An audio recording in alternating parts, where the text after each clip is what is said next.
모든 사람 가운데 가장 행복한 사람, 모든 사람 가운데 가장 행복한 사람이라는 제목으로 말씀 전하겠습니다. 기독교에 있어서 부활은 신앙의 초석이다라고 할 수 있을 것입니다. 로마의 압제하에서 많은 초대교회 신자들이 황제 숭배를 하지 않는 것 때문에 십자가에 불에 타 죽고 경기장에서 사자에게 찢김을 당하며 죽어갔습니다. 그러한 상황 속에서도 주님에 대한 신실한 믿음을 지킬 수 있었던 것은 바로 부활신앙 때문입니다. 이 썩을 몸이 비록 사자에게 찢겨지고 불에 타 죽는 그러한 상황 가운데서도 썩지 않을 신령한 몸으로 변화될 것이다 라는 이러한 부활신앙을 초대교회 성도들은 지니고 있었기 때문에 이처럼 고통을 당하는 그러한 상황 가운데서도 주님에 대한 믿음을 배반하지 않을 수 있었던 것입니다. 그렇기 때문에 신자들에게 있어서 부활신앙이 있느냐 아니면 부활신앙을 가지고 있지 않느냐 하는 것은 매우 중요하다라고 할 수 있을 것입니다. 오늘 본문 마태복음 28장은 단순히 예수님의 생애를 마무리하는 장이다라고 간단하게 설명할 수 있는 그런 장은 아닙니다. 마태는 28장 마지막 장에서 예수님 생애에서 최고의 절정의 순간을 기록하고 있습니다. 그리고 그 절정의 순간에는 바로 예수님의 부활이 있다는 것입니다. 왜냐하면 그 예수님의 부활이 없었다고 한다면 기독교는 아마 이 땅에 존재할 수 없었을 것입니다. 이에 대해서 바울은 이렇게 고백하고 있습니다.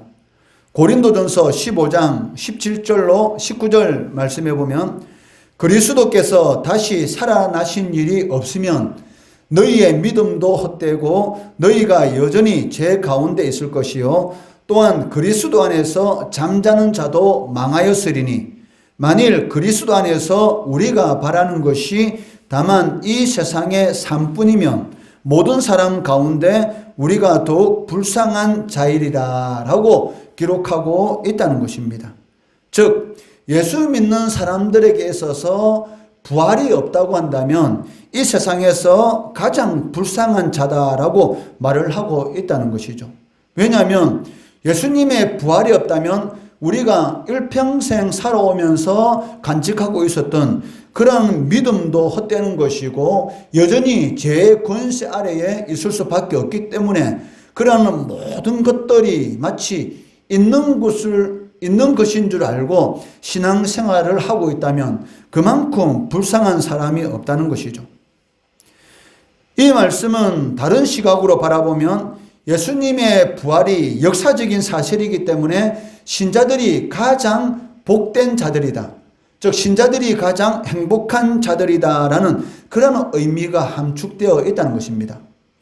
부활이 없다고 한다면 예수 믿는 사람들에게 있어서 이 세상의 삶이 다다고 한다면 모든 사람 가운데 제일 불쌍한 자다라고 말을 했기 때문에 이 말을 그 다른 의미로 다른 시각으로 바라보게 된다면 부활이 있다면 예수 믿는 사람들이 가장 행복하다라는 그런 의미가 있다는 것이죠.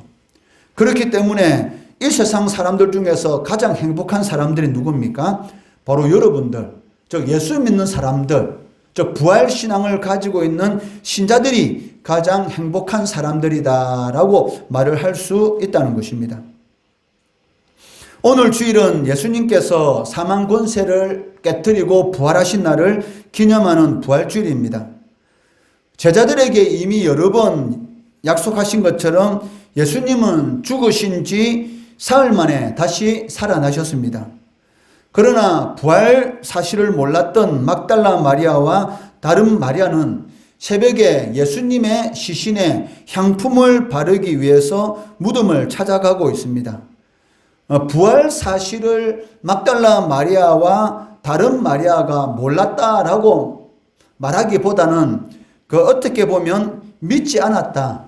즉 예수님이 살아 계실 때 내가 십자가에 못 박혀 죽을 것이고 3일 만에 살아날 것이다 라는 그러한 말씀을 제자들에게, 그리고 예수님을 따르는 많은 사람들에게 말씀을 하셨습니다.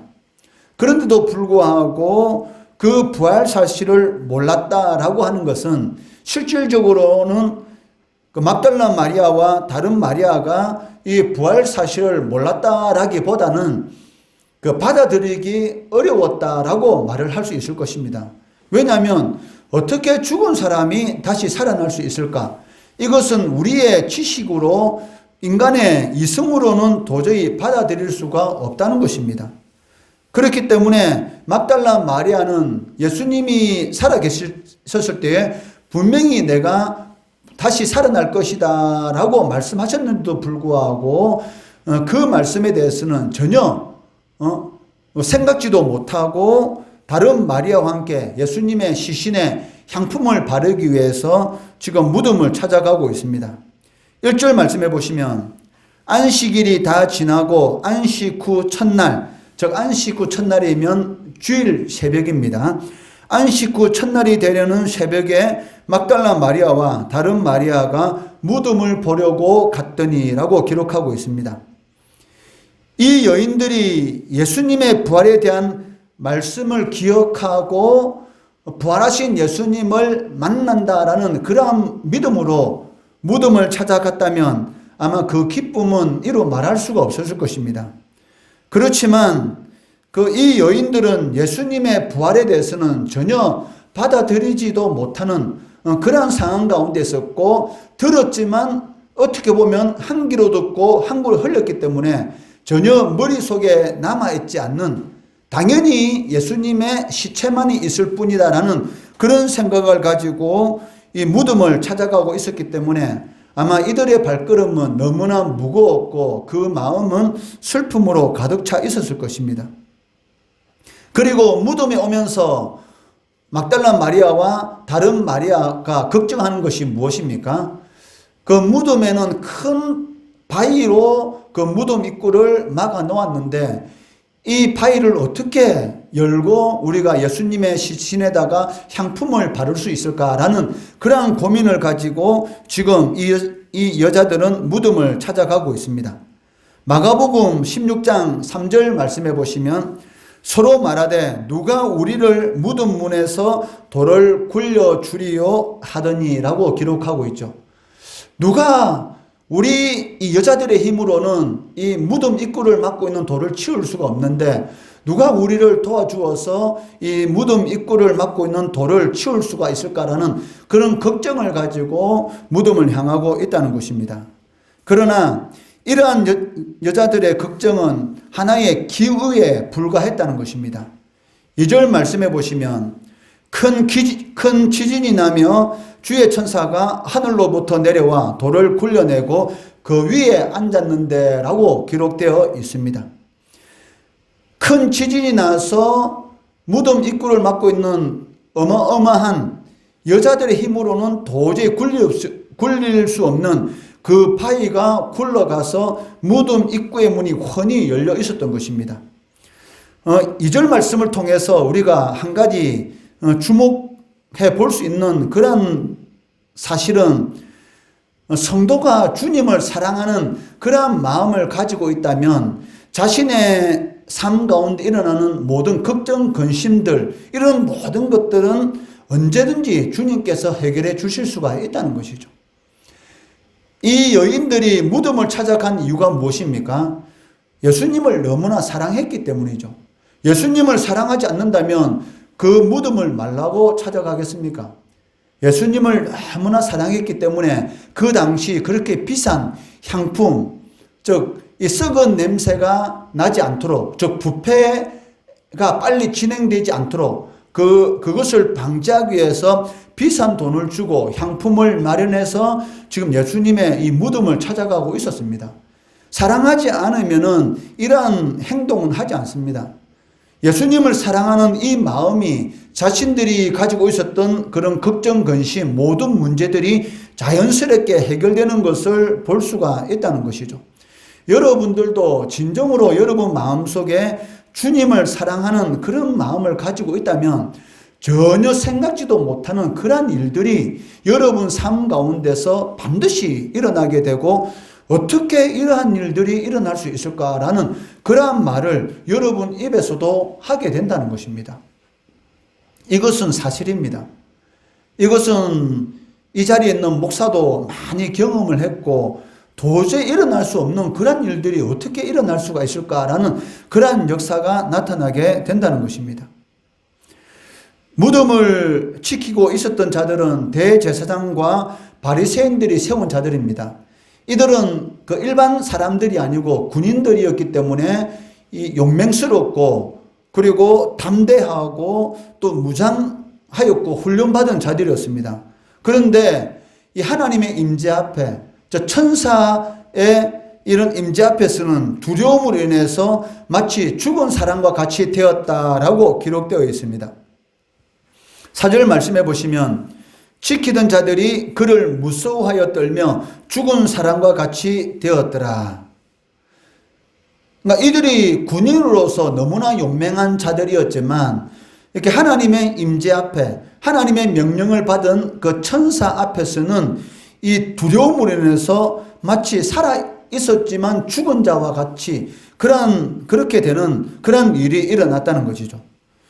이러한 이 모습을 보면서 역전의 상황이 나타나는 것을 우리는 볼 수가 있어요. 왜냐하면 이 무덤을 지키고 있었던 자들은 살아있는 자들이었습니다. 그런데 살아있는 자는 죽은 자와 같이 되었고, 무덤 속에 있는 예수님은 죽었던 분입니다.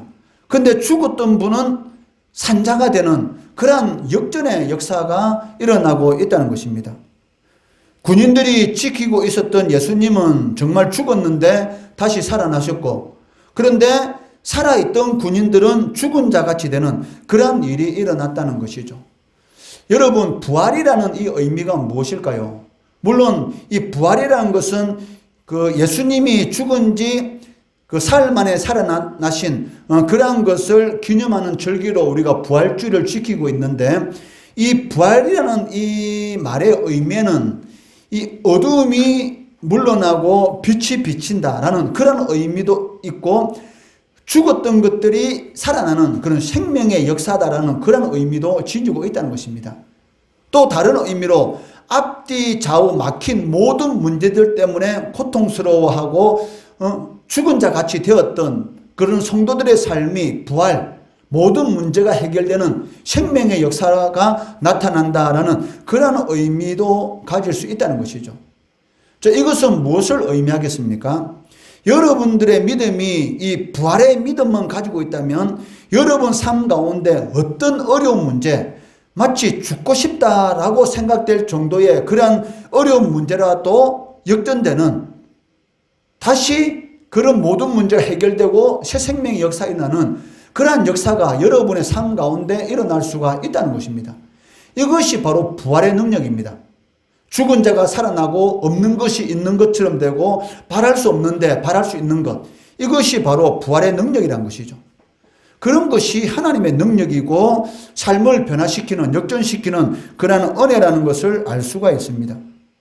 오늘 본문 말씀에도 산자가 죽은 자가 되었고 죽은 자가 산자가 되는 그러한 역전의 역사가 나타나고 있다는 것입니다. 천사는 두려움과 근심에 떨고 있는 여자들을 안심시킵니다. 5절 말씀해 보시면, 천사가 여자들에게 말하여 이르되 너희는 무서워하지 말라. 십자가에 못 박히신 예수를 너희가 찾는 줄을 내가 아노라 라고 기록되어 있습니다. 당연히 여자들은 두려워할 수밖에 없죠. 왜냐하면 그렇게 용맹스러운 군인들도 죽은 자 같이 되었는데 하물며 이 여인들이야 그 천사 앞에 있을 때 얼마나 두려웠겠습니까? 그리고 또 얼마나 근심이 있었습니까? 왜? 당연히 있어야 될 예수님의 그 시신이 보이지 않으니까 얼마나 또 걱정되겠습니까? 그 시신을 누가 훔쳐가는 것은 아닌지, 아니면 이 대제사장들과 종교 지도자들이 예수님의 시체를 훼손한 것은 아닌지라는 그런 걱정, 또 천사 앞에서의 두려움, 이런 많은 일들이 여자들의 마음속에서 일어나고 있었습니다. 그때 천사가 여자들을 위로하면서 하는 말이 무엇입니까? 너희는 무서워하지 마라. 그리고 너희 걱정 근심 내가 다 알고 있다. 그것이 무엇입니까? 너희가 예수의 시신을 찾고 있는데 그것을 내가 다 알고 있으니까 걱정하지 마라 라고 말을 하고 있다는 것이죠. 이것을 통해서 하나님은 그 성도들이 가지고 있는 모든 걱정 근심 그것을 다 알고 있을까요? 아니면 모르고 있을까요? 당연히 다 알고 계십니다. 그렇기 때문에 하나님께서는 이 바울사를 통해서 뭐라고 말씀하셨습니까? 아무것도 염려하지 말고 오직 모든 일에 기도와 간구로 너희 구할 것을 감사함으로 하나님께 아뢰라. 그리하면 모든 지각에 뛰어난 하나님의 평강이 그리스도 예수 안에서 너희 마음과 생각을 지키시리라 라고 말씀하고 계시는 것이죠. 그러니까 모든 지각에 뛰어난 하나님, 모든 것을 아신 하나님께서 너희 마음속에 있는 걱정, 근심, 그런 모든 것들을 지켜주셔서 평안케 해주실 것이다 라고 말씀하고 계시다는 것입니다. 이처럼 하나님께서는 우리들이 무엇을 걱정하고 있는지, 무슨 근심을 가지고 있는 것인지 다 알고 있습니다.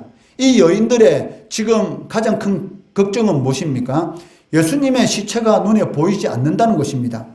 그런데 천사는 무엇이라 말합니까? 너희가 예수님의 시신을 찾는 것 내가 알고 있으니까 두려워하지 말고 걱정하지 마라 라고 말씀하고 있다는 것입니다. 이처럼 천사로부터 예수님이 다시 살아나셨다라는 그런 소식을 들은 여자들은 무서움과 또 큰 기쁨으로 빨리 무덤을 떠나서 제자들에게 달려가고 있습니다. 8절에 보시면 그 여자들이 무서움과 큰 기쁨으로 빨리 무덤을 떠나 제자들에게 알리려고 다름질할세.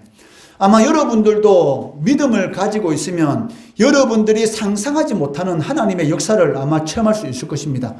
그러한 역사를 체험하면은 한편으로는 너무나 행복하고 너무나 기뻐요. 그런데 한편으로는 두려움도 있습니다. 그 두려움이 무엇일까요? 내가 하나님 앞에 무엇인데 이렇게 큰 은혜를 베풀어 주시는가? 하나님 앞에 정말 내가 신실한 믿음을 가지고 있어야 되겠다. 하나님이 진짜 살아계시고 나의 삶 가운데 모든 것을 하나님께서 채워주시고 나의 삶 모든 것을 책임져 주시는구나 라는 것을 깨닫게 되었을 때 내가 하나님 앞에 혹 잘못된 부분은 있는 것은 아닌지라는 그런 두려움에 빠진다는 것이죠. 왜? 하나님이 살아계신 것을 체험하고 나니까 그 마음속에는 한편으로는 하나님에 대한 두려움이 생길 수밖에 없습니다. 그러면서 내가 하나님 앞에 더 신실하게 살아가야지, 하나님을 경외하는 마음을 가지고 살아가야지라는 그런 생각을 가지게 된다는 것입니다. 이 여자들도 마찬가지입니다. 예수님께서 살아계실 때 하신 그 말씀대로 예수님께서 다시 살아나셨다라는 그 소식을 듣고 너무나 행복하고 기뻤습니다. 그리고 일순간 또 두려움이 일어났다는 것이죠. 하나님께서는 우리의 모든 것을 다 알고 계시구나. 우리가 믿음 생활 잘해야지 라는 그러한 이런 하나님에 대한 그런 두려움과 그리고 예수님께서 다시 살아나셨다는 그런 큰 기쁨을 가지고 제자들에게도 이 복된 소식, 이 복음을 전하기 위해서 달려가고 있다는 것입니다. 아마 너무나 기쁜 소식이기 때문에 이 여인들이 달려가는 중에도 힘들다는 그러한 생각보다는 어서 가서 낙심하고 슬퍼하고 있는 제자들에게 예수님께서 다시 살아나셨다라는 이 기쁜 소식, 저 복된 소식, 복음이 무슨 말입니까? 복음. 복된 소식이라는 그 말이 복음이지 않습니까? 바로 이 복음을 전하기 위해서 열심히 달려갔을 것입니다. 이 여인들의 바로 이 마음처럼 예수님은 구세주이시고 그를 믿음으로 말미암아 영원한 생명을 누리게 된다는 이런 기쁜 소식, 이 기쁜 소식을 한 사람이라도 더 전해야 되겠다라는 그러한 마음을 가지는 것이 오늘 부활주의를 맞이하는 우리들의 마음 자세가 되어야 하겠다라는 그러한 생각을 한번 해보게 됩니다. 이 여인들이 예수님이 다시 살아나셨다라는 그런 소식을 듣고 열심히 힘든 것 다 잃어버리고 달려가는 것처럼 우리들도 예수님께서 다시 살아나셨다, 예수 믿음으로 말미암아 지옥 형벌이 아니라 영원히 복된 영원한 생명을 누리게 된다라는 이러한 복된 소식을 한 사람에게라도 더 전해야 한다는 것입니다. 부지런히 달려가는 여인들 앞에 부활하신 예수님이 나타나셨습니다. 그리고 늘 하시던 것처럼 평안하냐라고 말씀하고 계십니다. 9절 말씀해 보시면 예수께서 그들을 만나 이르시되 평안하냐 하시거늘 여자들이 나아가 그 발을 붙잡고 경배하니라고 기록되어 있습니다. 예수님은 성도들에게 해주고 싶은 일이 무엇입니까? 샬롬입니다. 샬롬, 평안. 성도들의 삶 가운데 환경과는 전혀 상관이 없이 재산이 많든지 작든지 그러한 것하고는 전혀 상관없이 어떤 상황 가운데 있을지라도 샬롬의 은혜, 평안한 그런 마음을 가질 수 있는 그것이 가장 큰 은혜인 것이죠. 그렇기 때문에 부활하신 예수님께서 이 여자들에게 제일 처음 하신 말이 무엇입니까? 평안하냐? 걱정, 거침, 두려움을 갖지 말아라. 평안하다. 하나님께서 성도들에게 주시고 싶은 것이 바로 이것이죠. 어떤 상황 가운데 있을지라도 평안할 수 있는 그 은혜. 그것이 하나님이 주시는 가장 큰 은혜라고 할 수가 있을 것입니다. 이 여인들처럼 신자들도 장차 천국에서 평안하냐라는 주님의 음성을 직접 들을 수 있는 그런 날이 아마 오게 될 것입니다. 그곳은 고통도 없고 눈물도 없고 영원한 생명을 또 주님과 영원히 왕노릇하는 그러한 영원한 천국의 삶을 우리 성도들은 누리게 된다는 것입니다. 예수님께서는 여자들에게 당신의 부활의 소식을 알리고 갈릴리에서 만날 것을 제자들에게 전하라라고 말씀하고 계십니다. 10절 말씀해 보시면 이에 예수께서 이르시되 무서워하지 말라. 가서 내 형제들에게 갈릴리로 가라 하라. 거기서 나를 보리라 하시니라 라고 말씀하고 계십니다. 갈릴리가 어떤 곳입니까? 제자들에게 있어서는 예수님과 추억이 깃든 장소입니다. 제자들이 예수님을 처음으로 만난 곳이 갈릴리이고 그리고 갈릴리에서 가장 많은 시간을 예수님과 보냈습니다. 아마 제자들은 이 여자들의 말을 듣고 추억의 장소인 갈릴리에서 예수님을 다시 만난다라는 그런 이런 생각으로 아마 마음이 한껏 부풀어 올랐을 것입니다. 이것이 당연한 것이지 않겠습니까? 부활하신 예수님께서 살아생전에 말씀하신 대로 진짜 부활하셨다라는 그 말을 듣고 갈릴리에서 예수님께서 만나자고 약속을 하셨다. 그 말을 들었을 때에 예수님의 죽음으로 인해서 두렵고 떨리고 그리고 슬픔에 있는 그 제자들이 얼마나 행복했고 그리고 갈릴리에 가면 예수님을 만날 수 있다라는 그러한 생각에 얼마나 한껏 마음이 부풀었겠습니까? 이것은 당연한 생각으로 우리가 할 수 있다는 것이죠. 그런데 이러한 당연한 우리의 생각하고는 전혀 다른 그러한 반응을 보이는 제자들도 있었다는 것입니다. 마가복음 6장 10절 11절 말씀해 보시면 마리아가 가서 예수와 함께하던 사람들이 슬퍼하고 울고 있던 중에 이 일을 알림에 그들은 예수께서 살아나셨다라는 것과 마리아에게 보이셨다는 것을 듣고도 어떻게 하였더라? 믿지 아니하니라. 어떻게 이러한 일이 생길 수가 있습니까?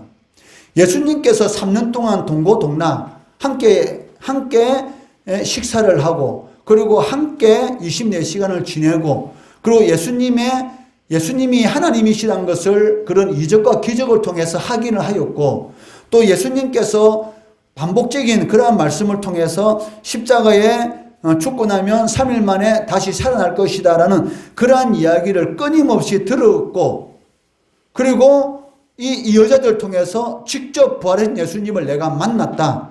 그리고 갈릴리에서 다시 만나자는 예수님의 그런 약속의 말씀을 내가 받고 왔다라는 그런 말을 들었는데도 불구하고 제자들은 그 말을 믿지 않고 있다는 것입니다. 이처럼 우리 사람들의 이런 신앙이 얼마나 이성적인가를 우리가 짐작할 수가 있다는 것이죠. 예수님과 함께한 제자들도 예수님이 부활했다, 다시 살아났다라는 이런 소식을 듣고도 믿지 않았다면 우리들은 과연 예수님의 부활 소식에 대해서 믿고 있습니까? 혹시 이 제자들처럼 한 귀로만 듣고 한 귀로는 흘리는 그러한 그런 믿음의 그러한 자세를 가지고 이 자리에 앉아서 부활주의를 우리도 지키고 있는 것은 아닌지 한번 곰곰이 생각해 볼 필요가 있다는 것이죠. 매년마다 부활주일날 하나님 앞에 나서 예수님께서 다시 살아나셨다라는 이러한 성경의 말씀, 확실한 역사적인 사실에 대해서도 듣고 있으면서도 불구하고 그냥 한 귀로 듣고 한 귀로 흘리면서 마음 한구석에는 어떻게 그런 일이 일어날 수가 있어? 사람은 한번 죽으면 그것으로 끝이지, 죽은 지 살이 돼가지고 시체 썩는 냄새가 나는데 어떻게 다시 살아날 수가 있느냐라는 이런 이성적인 그러한 신앙만을 우리가 가지고 있는 것은 아닌지, 예수의 부활에 대해서 전혀 믿지 않는 바울 사도의 말을 빌리게 되면 세상에서 가장 불쌍한 그러한 삶을 살아가고 있는 것은 아닌지 이 시간 우리 자신을 한번 돌아볼 필요가 있다는 것입니다. 왜냐하면 고린도 교회 안에도 이러한 신자들이 있었기 때문입니다. 고린도전서 15장 12절 말씀해 보시면, 그리스도께서 죽은 자 가운데서 다시 살아나셨다 전파되었거늘 너희 중에서 어떤 사람들은 어찌하여 죽은 자 가운데서 부활이 없다느냐. 고린도 교회 안에 많은 신자들이 있었는데 그 신자들 중에서 어떤 사람이 있었습니까? 어떻게 죽은 사람이 다시 살아날 수 있느냐라고 생각하는 그러한 신자들도 있었다는 것이죠. 그러니까 죽은 자 가운데서 다시 살아난다는 것은 있을 수 없다라는 그러한 생각을 가지고 신앙생활하고 있는 고린도 교회 교인들도 있었다는 것입니다. 이것은 무엇을 말하고 있습니까? 여러분 중에도 이런 사람이 있을 수가 있다는 것이죠. 앞서 말씀드린 것처럼 주님의 부활이 역사적인 사실이 아니라면 아마 기독교는 세상에 존재할 수가 없었을 것입니다. 그러나 첫 열매로서의 주님의 부활을 믿고 자신도 반드시 부활할 것이다. 이 육신의 몸은 썩지만 썩지 않는 신령한 몸으로 다시 부활할 것이다 라는 그런 믿음, 이 부활신앙이 있었기 때문에 초대 시대로부터 신자들은 극한 고통, 죽음이 닥쳐오는, 그리고 지금도 이런 순교하는 사람들 있지 않습니까? 이슬람 국가에서 예수를 전하다가 잡혀서 목베임을 당하는 그러한 일들이 지금도 이슬람 국가에서는 일어나고 있습니다. 그러한 상황 가운데서도 예수를 부인하면은 너를 살려주겠다. 알라만이 신이다. 이슬람으로 개종하면은 살려주겠다. 라는 그러한 달콤한 미혹의 순간에서도 예수님을 부인하지 않고 죽어갈 수 있었던 그 믿음의 힘이 어디에 있습니까? 바로 이 부활신앙입니다. 비록 못배임을 당하지만 이 썩을 몸은 죽지만 썩지 않는 그런 신령한 몸, 예수님과 같은 그런 신령한 몸을 입고 부활할 것이다 라는, 그리고 영원히 천국에서 예수님과 왕노를 할 것이다 라는 이런 부활신앙이 있었기 때문에 그런 고난과 극도의 고통 가운데서도 순교의 길을 걸어갈 수가 있었다는 것입니다. 고린도전서 15장 20절 말씀해 보시면, 그러나 이제 그리스도께서 죽은 자 가운데서 다시 살아나사 잠자는 자들의 첫 열매가 되셨도다.